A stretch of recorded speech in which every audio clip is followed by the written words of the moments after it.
Assalamualaikum warahmatullahi wabarakatuh.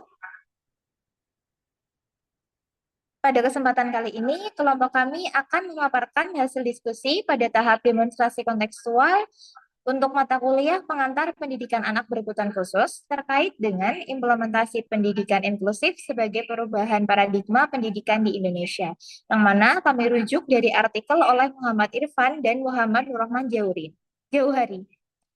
Sebelumnya, perkenalkan kelompok kami yang pertama yaitu ada saya, Mita Anissa Fauziabillah, yang kedua ada Nisa Nisrina Atskia, yang ketiga ada Rizky Kristanto, dan yang terakhir ada Wahyu Ningsih.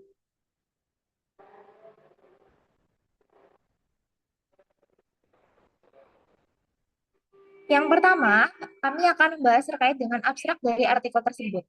Pada abstrak tertulis bahwa tujuan dari pelaksanaan pendidikan inklusif adalah dengan memberikan kesempatan bagi semua peserta didik untuk memenuhi hak anak penyandang disabilitas, yaitu dengan belajar bersama dengan siswa lainnya di lingkungan sekolah. Implementasi sekolah inklusif ini seharusnya memulai budaya inklusif dan menciptakan lingkungan yang ramah bagi anak-anak dengan disabilitas. Oleh karena itu, penulisan artikel ini bertujuan untuk mengkaji pelaksanaan pendidikan inklusif di Indonesia, yang mana diperoleh datanya melalui studi pustaka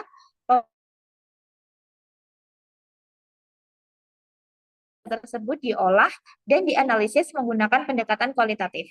Data yang diperoleh tersebut kemudian menunjukkan adanya bahwa pelaksanaan sekolah inklusif belum merata di setiap daerah, serta belum memiliki aksesibilitas yang memadai dan juga belum terpenuhinya tenaga pendidik yang kompeten di bidang pendidikan khusus. Berdasarkan dari hasil analisis artikel tersebut, dapat disimpulkan bahwa pelaksanaan pendidikan inklusif memerlukan fungsi pengawasan, pendampingan, dan evaluasi guna mendukung kemajuan positif pendidikan inklusif baik dari segi kuantitatif maupun dari segi kualitas.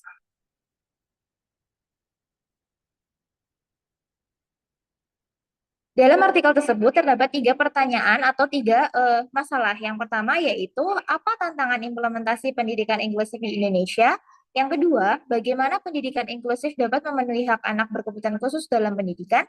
Dan yang terakhir, praktik baik pendidikan inklusif dari literatur, bagaimana pendidikan inklusif tersebut dapat memenuhi hak anak berkebutuhan khusus dalam pendidikan. Pada presentasi kali ini, kami akan membahas ketiga pertanyaan atau masalah tersebut.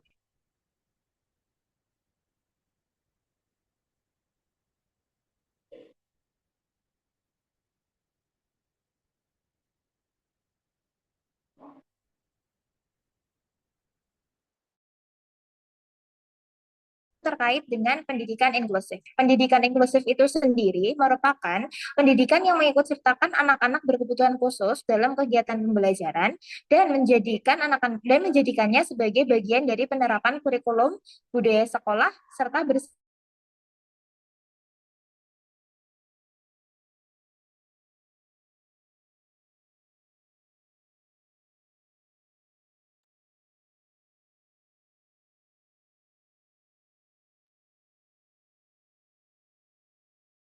Selanjutnya, di sini saya akan mempresentasikan kaitannya dengan tantangan implementasi pendidikan inklusif di Indonesia. Yang pertama adalah kurangnya pemahaman dan kompetensi guru. Dikurangnya pemahaman guru terhadap karakteristik peserta didik dan penerapan pendidikan inklusi dapat berdampak pada kurang tepatnya pemberian dukungan atau treatment kepada peserta didik. Hal ini juga dapat berpengaruh terhadap terkendalanya pengembangan kompetensi yang mereka miliki. Selain itu, kurangnya kompetensi guru juga dapat berpengaruh terhadap penggunaan strategi dan metode pembelajaran yang kurang tepat bagi peserta didik.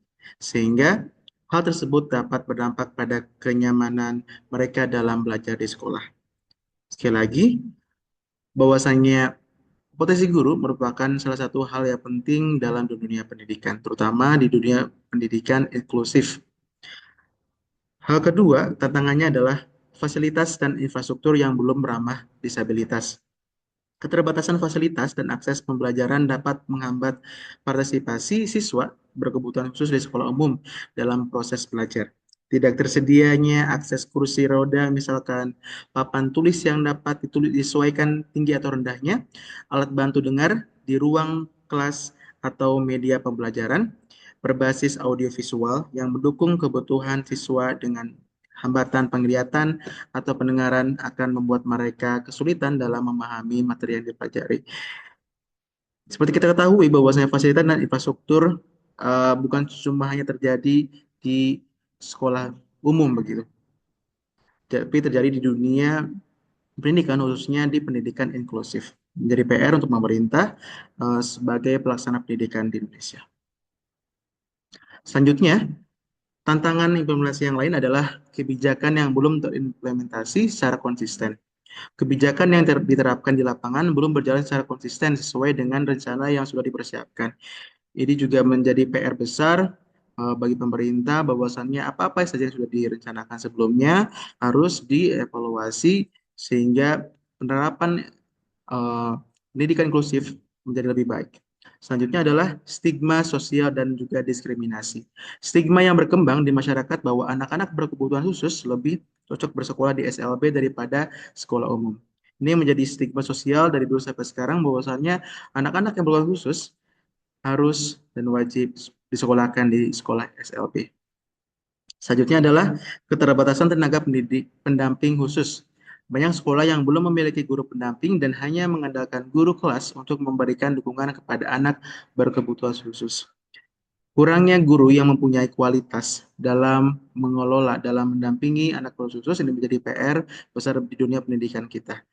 Jadi memang pemerintah harus mendorong eh, universitas atau universitas negeri ataupun swasta perguruan tinggi untuk mendorong terciptanya banyaknya lulusan guru yang khusus em, untuk siswa berkebutuhan khusus atau inklusif. Selanjutnya adalah bagaimana pendidikan inklusif dapat memenuhi anak berkebutuhan khusus dalam pendidikan. Yang pertama adalah akses setara ke pendidikan berkualitas. Pendidikan inklusif memberikan kesempatan bagi ABK untuk belajar di sekolah reguler bersama teman sebaya mereka.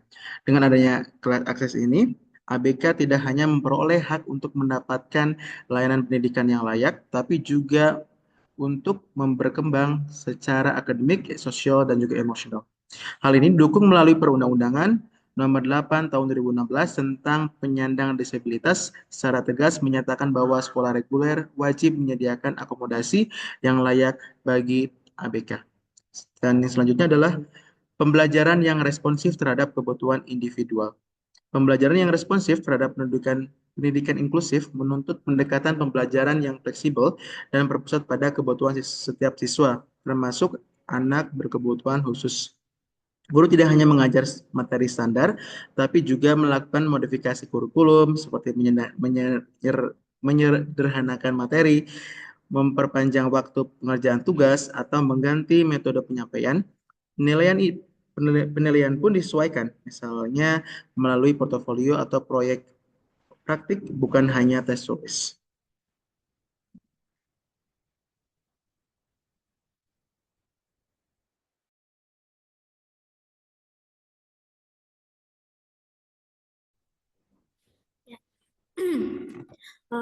Saya mohon maaf, tolong dikembalikan ke file selanjutnya. Ya. Saya Nisa Nisrina akan menjelaskan bagaimana pendidikan inklusif dapat memenuhi hak anak berkebutuhan khusus dalam pendidikan untuk poin partisipasi sosial yang inklusif. Pendidikan yang inklusif menciptakan lingkungan di mana anak berkebutuhan khusus dan siswa non-disabilitas belajar bersama secara alami, memupuk interaksi sosial yang mendukung perkembangan emosional dan psikologis anak berkebutuhan khusus melalui kegiatan kelompok, proyek kolaboratif, dan permainan bersama. Anak berkebutuhan khusus belajar berkomunikasi, berbagi ide, dan mengelola emosi. Sementara siswa non-disabilitas diajak memahami keberagaman dan mengembangkan empati. Interaksi ini membantu menghilangkan stigma negatif seperti anggapan bahwa disabilitas adalah kelemahan dan menggantinya dengan persepsi bahwa setiap anak memiliki kontribusi yang unik. Sebagai contoh, program teman pendamping di beberapa sekolah mendorong siswa non disabilitas untuk membantu rekan mereka yang berkebutuhan khusus dalam aktivitas harian, menciptakan ikatan saling percaya. Namun tantangannya seperti kurangnya kesadaran guru dalam memfasilitasi dinamika kelompok, inklusif masih perlu diatasi di pendidikan Indonesia. Kemudian lanjut ke slide berikutnya.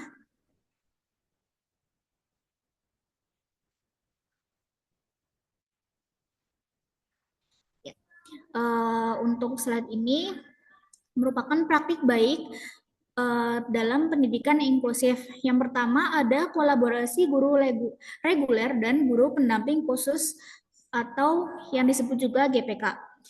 Di dalam beberapa studi di beberapa sekolah inklusif di Yogyakarta dan Bandung menunjukkan bahwa keberadaan guru pendamping khusus dapat menjadi elemen kunci keberhasilan pendidikan inklusif.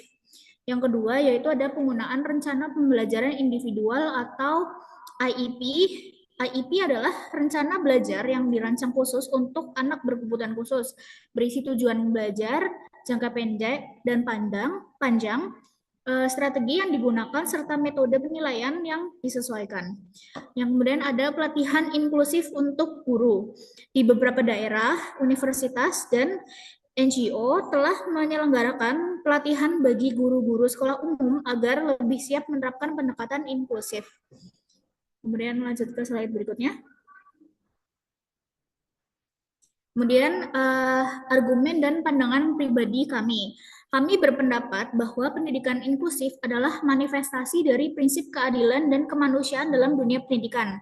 Pendidikan yang adil bukan berarti memberi perlakuan yang sama, tetapi memberi perlakuan yang sesuai dengan kebutuhan tiap individu atau peserta didik. Kemudian argumen pendukung yang pertama adalah secara etis dan legal.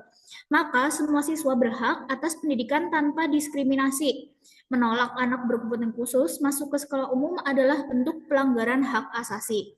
Kemudian secara pedagogis, pendidikan inklusif memungkinkan terjadinya pembelajaran yang lebih humanis, di mana guru melihat siswa sebagai individu yang unik, bukan sebagai produk yang harus diseragamkan. Kemudian argumen pendukung secara sosial dari kami adalah pendidikan inklusif melatih siswa non-ABK atau non-disabilitas untuk menjadi pribadi yang empatik, toleran, dan menghargai perbedaan sejak dini. Kemudian lanjut ke slide berikutnya. Ya, ini akan dijelaskan oleh rekan saya, Wahyu Ningsih. Ya, baik, saya Wahyu Ningsih akan menjelaskan berkaitan dengan contoh dari pengalaman pribadi.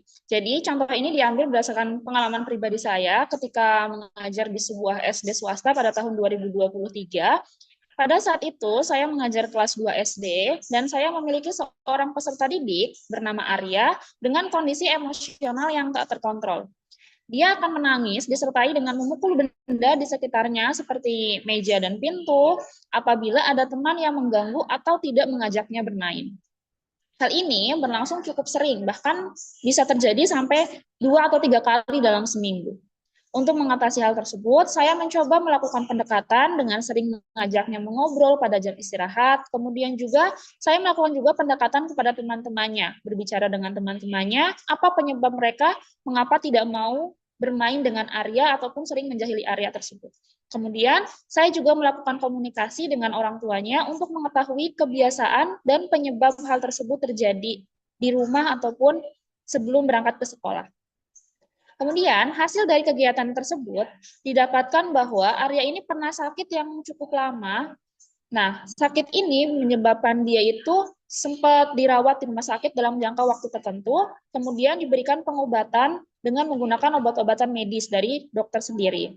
Nah, obat-obatan tersebut ternyata berpengaruh terhadap fisik dan juga emosionalnya. Dan secara fisik, Arya ini akan mudah lelah. Jadi ketika pelajaran, dia akan mudah tertidur, ataupun ketika mendapatkan materi yang cukup susah, dia akan mudah ngantuk, ataupun juga kadang dia juga merasa mudah capek, mudah ngeluh gitu. Nah, kemudian dari segi emosi sendiri, tadi dia akan meluapkan emosinya secara tidak terkontrol atau meluap-luap. Oke? Slide selanjutnya. Nah, kemudian ketika berada di rumah sendiri, Arya juga menunjukkan sikap yang hampir mirip ketika di sekolah. Salah satunya ketika orang tuanya memberikan nasihat yang cukup tegas,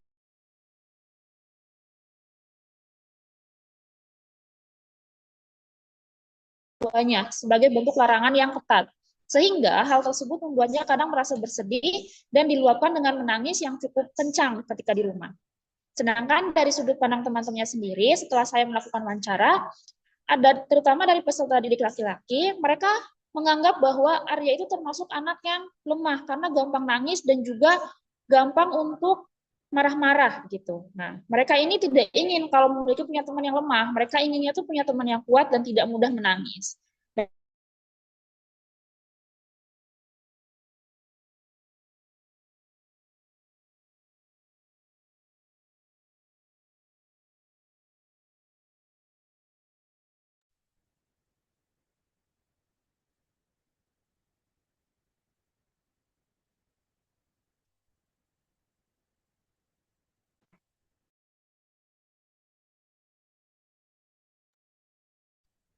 Nah, dari sudut pandang Arya sendiri, dia merasa bahwa dia hanya ingin bermain dengan teman-temannya saja tanpa harus dijahili ataupun diganggu terlebih dahulu. Kemudian setelah itu, adapun treatment yang diberikan yaitu untuk mengatasi hal tersebut agar tidak terjadi secara terus-menerus atau berulang, saya selalu memberikan nasihat kepada anak-anak agar selalu menghargai orang lain dan juga tetap mengajak setiap orang untuk bermain bersama, apalagi temannya itu satu kelas. Kemudian saya juga meminta bantuan kepada orang tua untuk ikut serta dalam menanamkan nilai-nilai karakter yang baik di rumah, terutama untuk hal empati dan juga tanggung jawab ataupun toleransi. Selain itu, saya juga meningkatkan pengawasan kepada anak-anak, terutama ketika jam istirahat.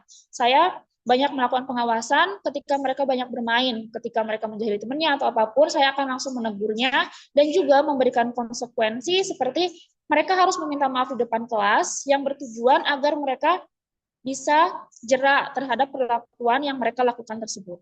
Kemudian, hasil dari praktek tersebut cukup baik, di mana mereka mulai mau berteman dengan Arya. Kemudian kontrol emosi Arya pun juga semakin baik karena sudah beberapa guru dan juga orang tua menasehatinya. Oke, demikian presentasi dari kelompok kami. Saya kembalikan kepada Mita.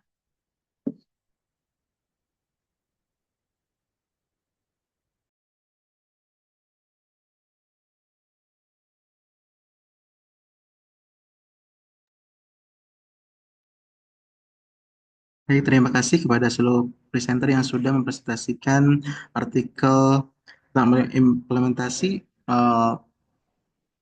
pendidikan inklusif yang kita bahas ini. Terima kasih banyak. Terima kasih. Wassalamualaikum warahmatullahi wabarakatuh.